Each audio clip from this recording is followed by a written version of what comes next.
Psoas and quadratus lumborum coming up next. Understanding truly how to work well and support release in the psoas is one of the most maybe interesting subjects for a massage therapist, because the psoas can really grip the lumbar spine. It can grip more on one side than the other.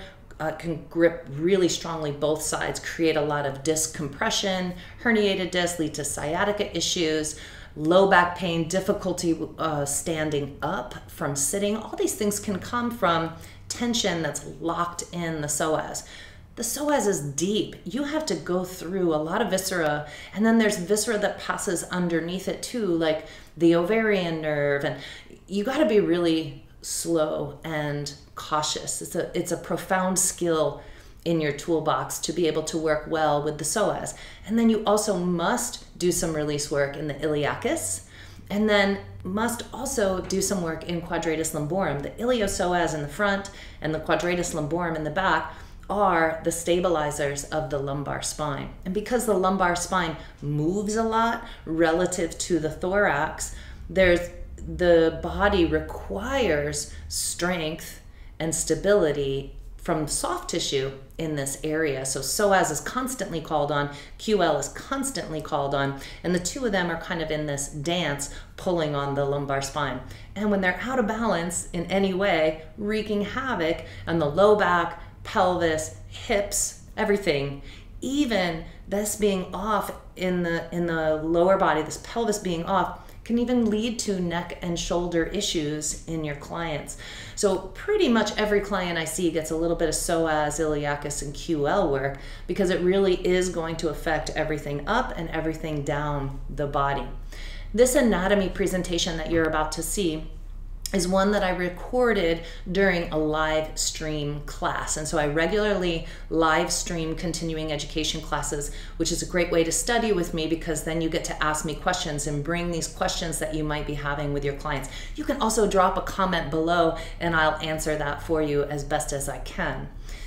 And keep in mind that the psoas is, and I try to express this as much as possible during this training, like it's deep in there, and we have to work really slowly and mindfully to be effective in our work around the psoas, iliacus, and QL. So I'm going to cue up this anatomy presentation from the CE class, and then I'm going to add in some other videos. I'm going to add in some really great ways to release and work in psoas, iliacus, and QL. Enjoy. Welcome. Welcome to Releasing the Psoas and the Iliopsoas and the Quadratus Lumborum live stream from right here in Asheville, North Carolina, in my clinic and training center.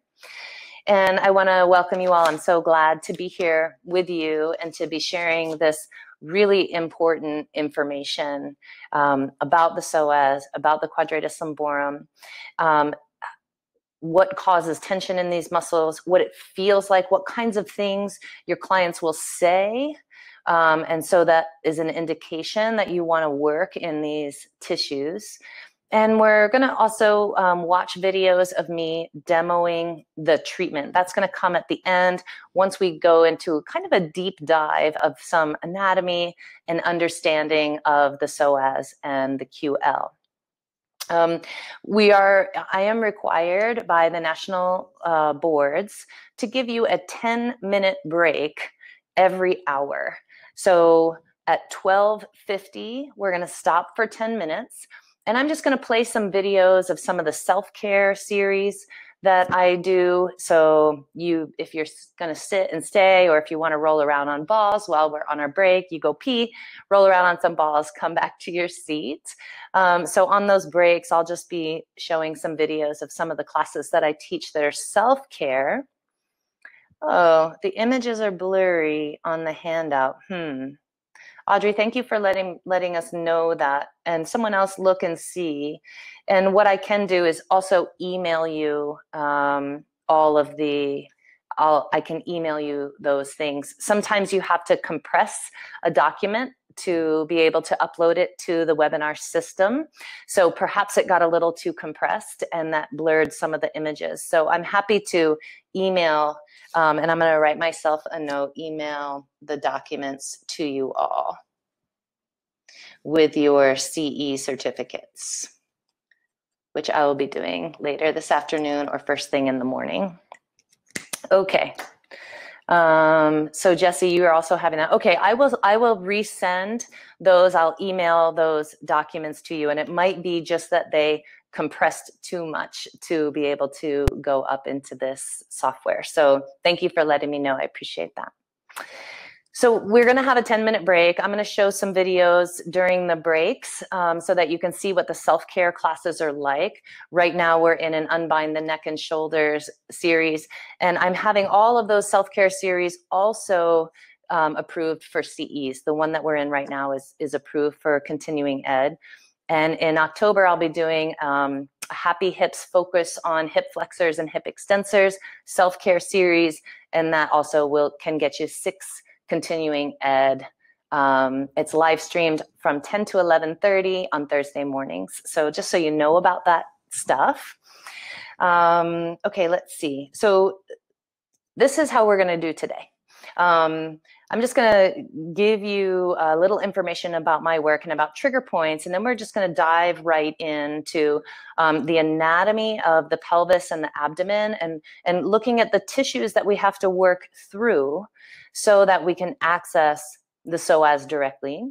And then we're going to talk about quadratus lumborum. We're going to talk about the psoas as the muscle of the soul and why traumatizing experiences and traumas can cause problems in the psoas, and why that constricts the psoas and can lead to stress-induced back pain and so forth. I'm going to give you some tips on how to guide your clients as soon as they get on the table, how you can start unwinding tension in the psoas just with breath. We're going to talk about quadratus lumborum, the anatomy of quadratus lumborum, its relationship to the psoas, why you should always work these 2 muscle groups together, quadratus lumborum and the iliopsoas. I always work them in the same session because they just love each other and they're snuggled up the whole time. We'll talk more about that. We're going to go over trigger point location, where the trigger points live, and where they refer, because where a trigger point lives and where it refers its pain and it's what its symptoms are often not the same. So we're going to look at trigger point locations, we're going to look at their pain referral patterns, and then those symptoms that your clients will come in and say, oh, I'm having this, I'm having this. And then we'll watch those treatments. So a very brief thing about me, I'm Cat Matlock. Thank you all for being here. And I have been a massage therapist for 28 years, still going strong, still working full time, even now as a massage therapist. And I have been teaching since 2006, so 14 years, actually 2004, I started teaching at the Asheville School of Massage and Yoga. So I've been teaching for 16 years, and I really love to share this work, and trigger point work specifically. I first studied trigger points in 1995. Actually back in 92 when I first went to massage school. And in 95, I just fell in love, and I tried all different other kinds of work, and I never have found anything that's quite as effective as trigger point therapy for getting people out of pain and getting back to their lives as quickly as trigger point work does. So let's just talk a little bit about what is a trigger point. So trigger points are the sort of standard definition from Janet Travell is a trigger point is a focal point of tension in a muscle that creates pain or sensation. That's it. It's a focal point of tension. And those of you who don't work specifically with trigger points in general, they're those knots that you can feel in the tissue that when you touch them, someone goes, whoa, that's really important. It feels important. And it is, it can feel spicy. It can feel exciting. It's that intense sensation. The way that I approach trigger points is very slowly, and we want to sink through the body when we're doing work. So I'm going to talk more about that. You'll see that in the demonstrations. There's a lot of sinking slowly into the tissue instead of pushing. And what that means for you as a body worker is that it's really important to have your table low enough so that you can use your body weight. You want to keep your pelvis right behind your work and use your body weight to sink into the tissue. If you push with the strength of your upper body, it doesn't feel as good to the client, and their body can sense that pushing and it will start to contract. So you actually might be making things worse if you're pushing. So practice a little bit lowering your table, sinking into the body, and see what kind of a change that makes. So trigger points, focal points of tension in the muscle that cause repeated pain referral. And that the repeated part is that it's kind of the same from person to person to person. So I know that a person has trigger points in their right side psoas if they have pain going up and down the low back on the right side. And that up and down the lumbar spine where they just go, oh, it's right here. And it's kind of the whole low back on the right side. I know that their psoas is jacked with tension. If they have a fiery pain at the front of the thigh, I'm going to say, oh, that I'm going to treat iliacus, which means I'm also going to treat psoas and quadratus lumborum.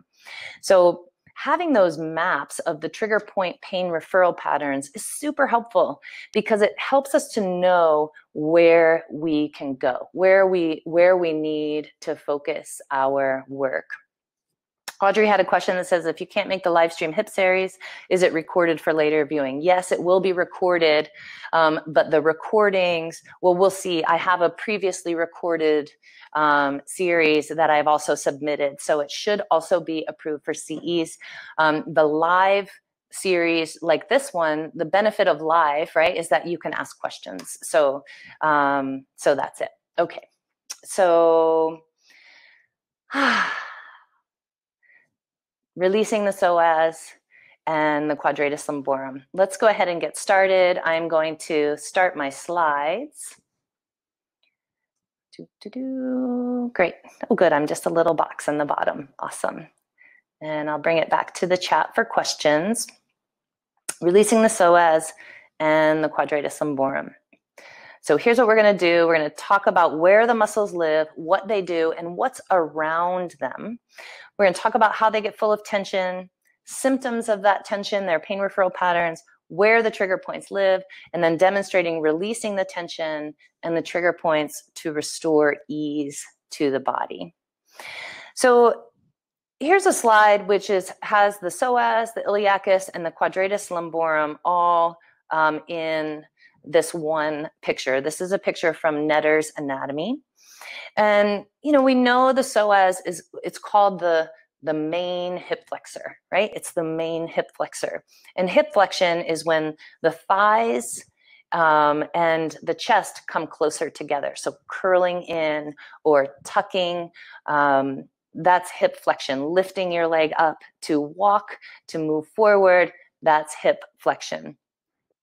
So you can see the psoas, if you look at the picture up at the top where T12 is, you see the psoas has these little tendrils that attach along the spine, T12, L1 through L5. It's got these little hooks that come in and attach it to the sides of the spine. And different anatomy pictures show anatomy differently. Different books, different texts will show anatomy differently. So sometimes what you'll also see is that, and everyone's anatomy is a little bit different. So the psoas can also be attached to those vertebral bodies, directly to not just the sides, but onto the bodies and even onto the discs as it travels down, makes its way down along the front, the anterior and lateral, the side of the lumbar spine.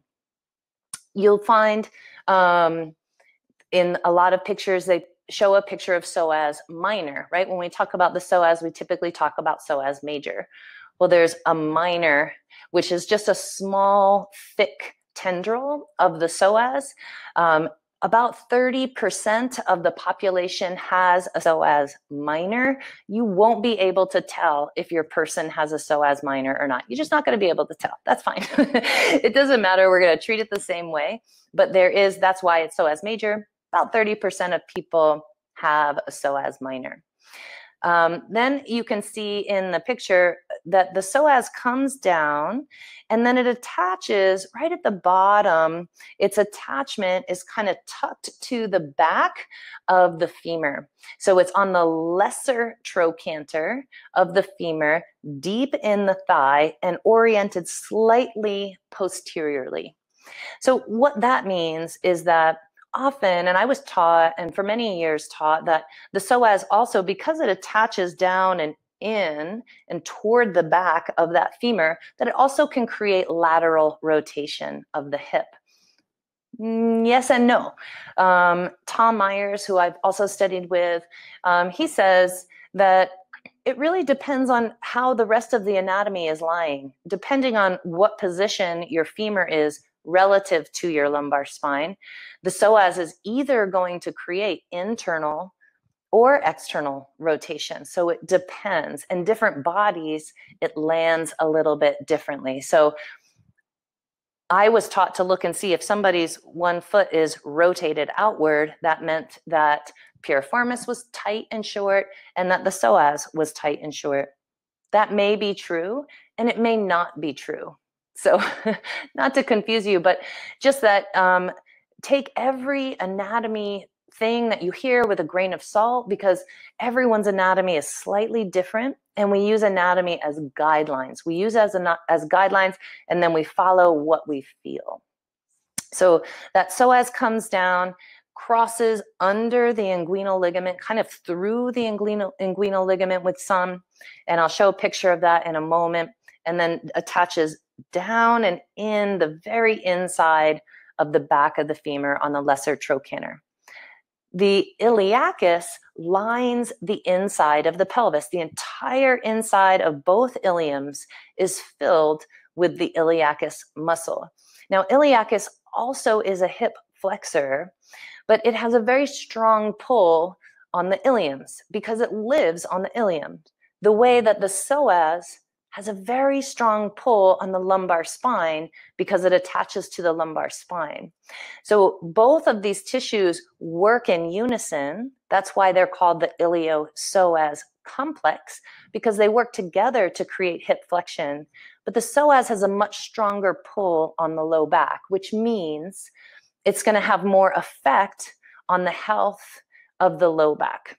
So if one side of the psoas gets really tight and short, and the other side is pulled long and tight, that tight short side can create some compression in the spine on that side. Both sides psoas, both sides iliacus being tight, especially psoas, right? Because we're talking about low back, both sides of the psoas having a lot of tension or trigger points, that can create some real compression in the lumbar spine and create degenerative disc disease issues, disc compression. So if you have folks that are coming into you, they have degenerative disc disease in the lumbar spine, they have disc compression in the lumbar spine, you're definitely going to want to treat this muscle and this whole group as a whole. The iliacus has a strong effect of tilting the pelvis forward. And that comes into play. You'll see often when people lay on the table, right, that they have, their pelvis doesn't lay evenly. One side might tilt a little more forward. If you find the two ASIS points, you might see one side is higher. You might see one side is coming more forward, rotating more forward. On that side, there are other tissues that you'd want to treat, like sartorius and the other hip flexors, but you're definitely going to want to release iliacus because that iliacus has that strong pull down and forward on the pelvis. So now we're going to talk a little bit about quadratus lumborum before we look deeper into the abdomen. quadratus lumborum creates a lateral flexion of the spine, which means that it pulls the ilium up higher toward the low rib, right? Because quadratus lumborum attaches, if you look on the picture, you can see where T12 is. And you can see that kind of thick tissue off to each side of the lumbar spine, and that's quadratus lumborum. And this muscle is implicated in all kinds of issues, which we'll talk about in a little while when we go a little deeper into QL specifically, but it lifts one hip up at a time. It also, and this is a lesser known quality or job of the quadratus lumborum, it also stabilizes the lumbar spine in movement. Quadratus lumborum, this is important, stabilizes the lumbar spine in movement. And we're going to go a little deeper into understanding what that means and the implications of that when there's tension in the quadratus lumborum muscle itself. So there's our three muscles that we're really working with today. Iliacus, lining the inside of the pelvis. Psoas, going from around the level of T12 along the vertebral bodies and the transverse processes of the little bit out onto the transverse processes, even along the discs through that whole lumbar spine. And iliacus lining that inside of the pelvis, the two coming together side by side, and then they merge into a common, like a conjoined tendon where they attach on that lesser trochanter. Quadratus lumborum going from T12 to the top of both of the iliums, lifting the hips from one side to the other. When the hips are stable and the quadratus lumborum contracts, it stabilizes. It's like a wrapper around that lumbar spine and creates stability in the lumbar spine. So that was a lot. And, you know, many of you are familiar with the psoas and the iliacus and quadratus lumborum. So feel free to type in a question if you have a question at this point. And we're just going to look even a little bit deeper at these tissues, a little more isolated from the other tissues around. And what I want you to note, again, look at how the psoas and the iliacus join together down low at the inguinal ligament. So that what the white lines on either side of the pelvis going from the ASIS down to the pubic symphysis on either side, that's the inguinal ligament. And the psoas and the iliacus kind of go through. It's like there's an opening for them, a channel for these muscles to go through. And then they rest kind of together and join together. You can see that where the psoas, you can see that T12 at the top of the picture, and you can in your mind kind of start to fill in the quadratus lumborum kind of flanking behind, almost like, I think of the quadratus lumborum almost like a cape behind the psoas, or like a support structure, kind of they just love each other, the psoas and the QL. They're literally spooning your whole life. The psoas and the QL are right up to each other. The psoas at the front lateral and the QL at the posterior lateral portion of that lumbar spine. And when I took a dissection course with Joe Muscolino, who wrote Muscle and Bone Palpation Manual, great book, I highly recommend it, Joe Muscolino. I did a dissection lab with him, and there were places in the body, in the tissues, where you couldn't even differentiate between what's psoas tissue and what's quadratus lumborum tissue. We couldn't even tell in some places what's psoas and what's quadratus lumborum. And that's the thing about anatomy and looking at pictures of the anatomy. Look how clean and perfect that picture looks. Everything looks even. Everything looks the same. No, it's not like that. If you do dissection courses, you'll see sometimes the right psoas is 2 inches longer than the left psoas. Why? We don't know. right?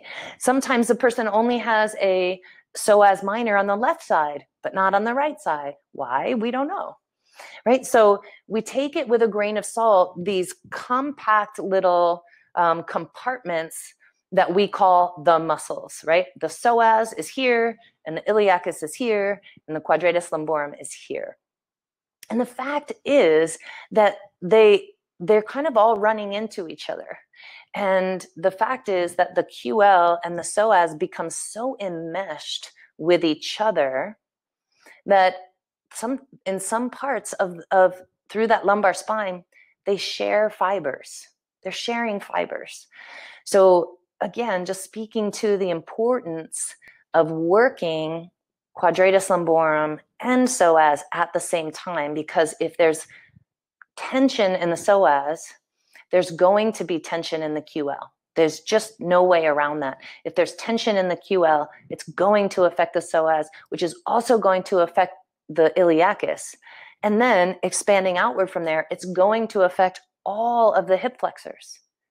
And then it's going to affect, because of that, it's going to affect all of the hip extensors. And this is how tension starts in one area and then spreads to become a whole tensional system that is out of balance. So it's helpful and beneficial to work the psoas, to work the quadratus lumborum, to work the iliacus, give a little attention to the other hip flexors and to the hip extensors, at least within 2 sessions, you know, or all in the same session, even if it's just a little compression through those other tissues, because nothing works in a vacuum in the body. Everything is relative to everything else. I was working in someone's neck the other day and their quad released. She's like, oh my gosh, my quad just released. Oh, that feels so good. And you've probably had that experience where someone's like, why is my foot twitching while you're working on my arm? You know, everything is relative to everything else. So even though we're focusing today specifically on iliopsoas quadratus lumborum, it's helpful to have some skill in working with the rest of the hip flexors and also the hip extensors. Hey, quick pause in this video. Cat Matlock here at FreeBody. I'm so glad you're here. And I just want to point out a couple of things. Down in the description of this video is a link to my online classes for continuing education credits. I'm nationally certified NCBTMB, so most states will accept those classes as continuing education. Also, go ahead and subscribe and like this video. Put a comment down if you learned anything from this video, or if you have a question about any of the information. I do look at comments and I do answer questions. So looking at this picture again, just seeing where that inguinal ligament crosses over psoas and iliacus, because we're going to want to work right near that. You can see where that little bottom fingers of the psoas and the iliacus come down after they pass through the inguinal ligament there. We can access that point, and in the demonstration I'm going to show you how we can access that point. And in the demonstration I'm going to show you how to find it and how to work with that. So let's look at the next slide. So we're going to go through the layers of the belly, because the psoas is deep. It's deep in there. It is the deepest abdominal muscle. So when you are working with someone, you want to honor the layers. It doesn't feel good. You wouldn't want to lay on someone's table and have them come in and just jam their fingers in deep into your belly, into the psoas. It's going to make everything around it contract, right? It's going to make you want to protect yourself, and that we curl in to protect ourselves, and that activates tension in the psoas. So the first layer that we're looking at, once we remove the fascia and the superficial fascia, the first layer of the belly is rectus femoris. And what I want you to really notice on this picture here is that on either side of the rectus femoris, there's these thick lines of tendon, which is also, you can see off to this right side, you can see the obliques coming off of that. So these tendons on either side flanking the rectus abdominis are also the tendinous attachments to external obliques, internal obliques, and transverse abdominis. Now, you'll see in the demo that I do a little bit of stripping along the edge here. That can be really incredibly helpful for giving you access to the psoas, because when this area gets really tight and sticky, it's kind of hard to get into the deeper layers of the belly. Another reason why this is important, another reason why it is key, essential to strip these edges of the belly when you start working with someone who has indications of psoas, iliacus QL trigger points, which is usually back pain or deep ache in the buttock or even hip issues, and more on that later, is that most often the case is because people have terrible posture and they're sitting all the time, right? Especially right now, everybody's sitting so much, right? And then they sit and they slouch, right? Or we're texting and looking down at our little devices or working low on a laptop. Even when we eat, we're rounding forward. When we're looking at our children or picking things up off the floor, driving, all of these activities, most of the activities of life, we're rounding forward. And then we get in bed and go to sleep at night and we curl up on our sides. And when you curl up on your side, you just keep reinforcing the shortening of these layers of tissue, the shortening especially of the fascial lines along the sides of the rectus abdominis. The shortening of the fascial lines along the rectus abdominis, because we don't hang out in a back bend. We don't do that. We don't just hang out like that, right? We hang out forward. What happens over time? Fascia, its nature is to get sticky. Fascia's nature is to bind.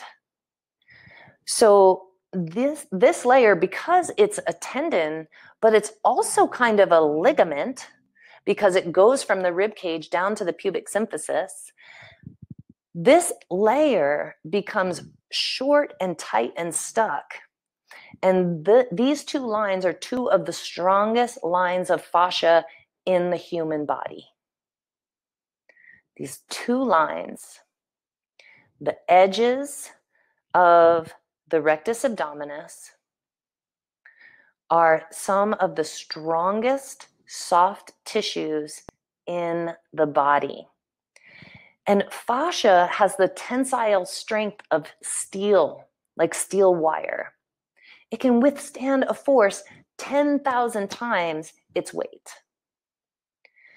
So when fascial fibers get closer together, in this case, when we round forward or slouch, when that happens, the fibers knit together. Collagen lives in the fascia, a lot of collagen, and especially the stronger the ligament or tendon, the more collagen relative to elastin. It's got to have some elastin so we can move and twist and roll and open, right? But there's a lot of collagen, and collagen loves other collagen, and it hooks together and binds and pulls it in tight and short. In this case, it's going to pull and keep us stuck rounded forward. So maybe you've noticed at times when you maybe realized that you weren't always sitting in great posture, and you thought, I'm going to start sitting better.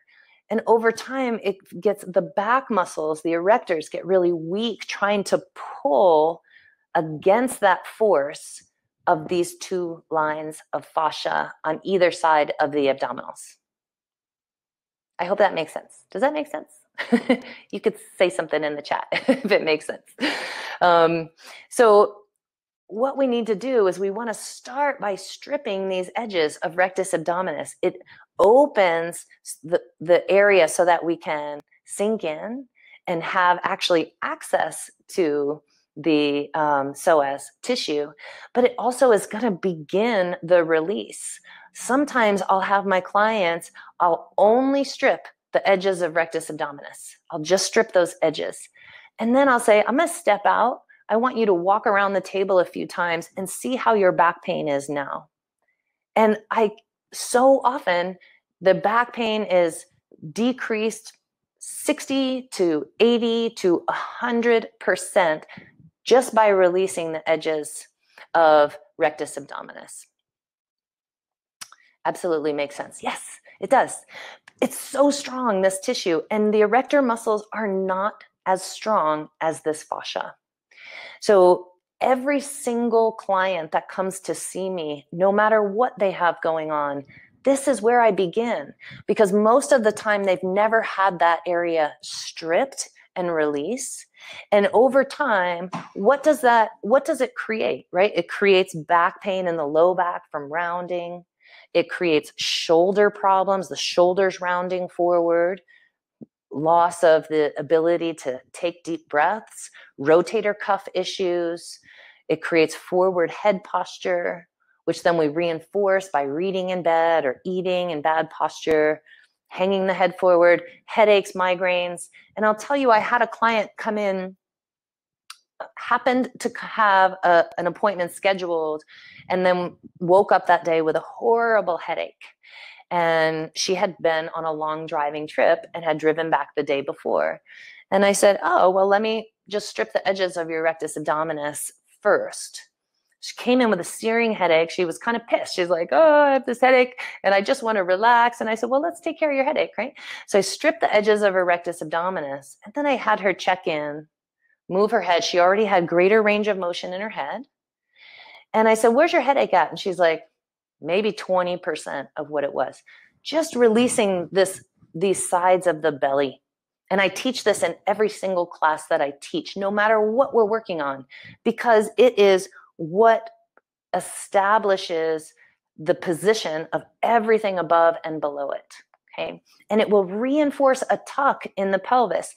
And that tuck in the pelvis pulls the QL long, and muscles don't like to be pulled long, pulls the erectors long, causes aching all up and down the back. With the QL being pulled long can cause SI joint dysfunction, all kinds of issues there. So starting here, it's so good and such important work. Okay, now let's go to the next, the abdominal viscera, right? So what are we doing? This is deep to the layer of muscle that I just showed you. Those muscles are the most superficial. They do have, belly, superficial fascia, fatty layer over top. And then we peel away the muscles, and then this is what we see. And what we see is that yellowy stuff is protective fat, our belly fat. And our belly fat is really important, right? So it's called the greater omentum. And what does fat do in the body? Well, fat creates an insulating layer, especially around your organs. It creates some lubrication for things to be able to move well in your body. And it also is where the exchange of signals, hormones, gases, chemical signals happens through that fatty layer. So it's important. You may have known or heard of that women who don't have enough belly fat, like extreme athletes who get their body fat so low, they stop having periods. They just don't even have the insulation for the signal to get to their organs. So love your belly, love your little layer of belly fat, and appreciate that it's a key part of your anatomy. And then, so when we take that colon and reflect it up, that lower picture, we can see the colon across the top, right? And then we can see all the small intestines all bundled all up in there. Well, what's cool is that the viscera moves. It will get out of the way so that you can actually palpate the psoas. But you have to be slow because viscera and that greater omentum are sensitive, right? So pushing into this tissue will not work. It's going to send a signal that there's an invasion happening and it doesn't want to be invaded, right? So we sink in, we strip the edges of rectus abdominis, then we slowly sink into the tissue. And what you'll feel is with no effort at all, just laying a kind of heavy hand along this area when we're working. You'll see that in the demo. You'll see that the tissue will just let you in if you give it time and wait. And so sometimes it can, we just have to be patient. Trigger point work, I feel, requires a lot of patience because we don't want to force our way into the body. The body doesn't like that. It's going to contract the muscles that you're trying to release and everything around it, right? And we can get through these intestines. They're all squiggly and slippery in there, and they don't just stay static in your body. And it's why they say it's so beneficial, the yoga experts say it's so beneficial to go upside down because over time, that pull of gravity can kind of mash your intestines and your internal organs down toward the bottom of your pelvis. So going upside down starts to kind of sort everything back and there's less impaction. So that takes pressure off the bladder, pressure off the uterus, pressure off the rectum, and allows a freer exchange of communication in those areas so that those tissues can be healthy. So going upside down is a great idea. Okay, let's see. Okay. So another picture from Netter. I highly recommend his anatomy books, extraordinary, so good. So here we're looking at, once we pull all those organs out now, so we're going layer through layer, right? Once we pull the organs and those intestines and things out, then this is what we have underneath. Look at those veins and arteries. Look at that. The aorta and the vena cava. The vena cava is the blue, the aorta is the red. Notice that that aorta tends to lie on the left side of the spine. And you'll see in my demonstration, I could not access the main trigger point in psoas on my model because I couldn't work around the aorta. It was just blocking my ability to do so. So I just moved on to a lower point. These are huge blood vessels, vena cava, aorta, and then all their little branches going through here. As you sink down to access the psoas muscle, you might feel a big, strong pulse. And if you feel a big, strong pulse, you have to kind of work around it. Try to go above it, try to go under it, try to go to the side. Everyone's anatomy is a little different. Everyone's anatomy is a little different. So some folks come in, no problem. I have full access to their psoas, super easy. But my model, I couldn't get her left side main trigger point because of the vena cava or the aorta kind of blocking my way. So something to be mindful of as you're sinking in, if you feel a pulse in your fingertips, don't push on it, right? Just kind of work around it and see if you can get down into the psoas with a slightly different angle. And then just, if you can't, no problem, just move on and work lower down in that muscle and see what you can access and release in that way. So looking at this picture a little more closely, I'm kind of blowing mine up on my computer. We see a beautiful picture of the kidney. We see a beautiful picture of quadratus lumborum flanking that back area. And then you can see behind the red aorta in the center, you can see the psoas, right? It lives deep to these blood vessels, deep to these blood vessels. And then quadratus lumborum living deep to the psoas muscle. And if you follow the aorta and the vena cava down, you'll see that big branches of them pass through that inguinal ligament and then become the blood supply for the thigh. And so right there, just distal to the inguinal ligament, we have branches of the vena cava and aorta coming down. So being mindful that when you're working deep in someone's belly, trying to access the psoas, you might run into these tissues, and it can feel frustrating, and I get it, and it doesn't have to be. You could just work around it, do your best, and then move on, right? So I believe that I want to open things up. We're going to start our next part. We have about 5 more minutes before we take our first break. And I want to open things up for some questions or comments. Did you learn anything new yet?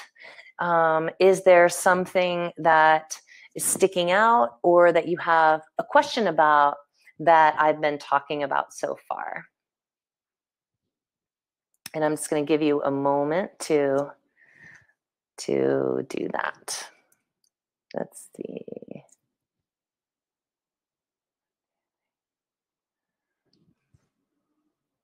Chat box.